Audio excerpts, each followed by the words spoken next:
Young beauty Sreeleela heroine గా entry ఇవ్వడమే late అన్నట్టుగా తెలుగులో వరుస పెట్టి ఆఫర్లు అందుకుంది. పెళ్లి సందడి సినిమాతో హీరోయిన్ గా పరిచయమైన శ్రీలీల ఆ తర్వాత మాస్ మహారాజా రవితేజ్ తో ఛాన్స్ అందుకుంది.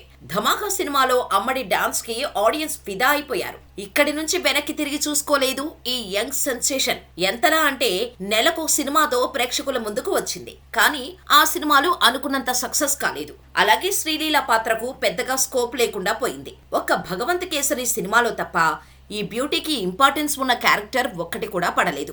ఇక స్కంద, ఆదికేశవ, ఎక్స్ట్రాడినరీ మ్యాన్ సినిమాలు బాక్సాఫీస్ దగ్గర బోల్తా కొట్టేశాయి. అయితే గుంటూరు కారం సినిమా నుంచి మాత్రం శ్రీలీల వెనక్కి తిరిగి చూసుకోవాల్సిన పరిస్థితి ఏర్పడింది. ప్రస్తుతం శ్రీలీల చేస్తున్న పెద్ద సినిమా ఏదైనా ఉందా అంటే అది ఉస్తాద్ భగత్ సింగ్ మాత్రమే. కానీ ఇప్పుడిప్పుడే ఈ ప్రాజెక్టు పూర్తయ్యేలా లేదు. అయితే గుంటూరు కారం తర్వాత కాస్త స్లో అయిన శ్రీలీల రీసెంట్ గా 2-3 సినిమాలకు సైన్ చేసింది. రవితేజ్ తో పాటు నితిన్ తో ఓ సినిమా చేస్తోంది. కానీ ఇప్పుడు కండిషన్ పెట్టుకుందట.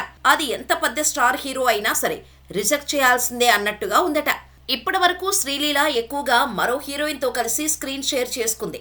అందుకే ఇకపై సోలో హీరోయిన్ గా లీడ్ రోల్ అయితేనే చేస్తానని చెబుతోందట. మరో హీరోయిన్ ఉంటే నిర్మోహమాటంగా నో చెప్పేస్తుందట. రీసెంట్ గా ఓ బాలీవుడ్ సినిమాతో పాటు కార్తీ సర్దార్ 2ను కూడా రిజెక్ట్ చేసిందట. ఇటు తెలుగులోనూ 2 స్టార్ హీరో సినిమాలు చేయనని చెప్పిందట. మరి ఇకపై శ్రీలీలకు మెయిన్ లీడ్ ఛాన్స్లే వస్తాయేమో చూడాలి.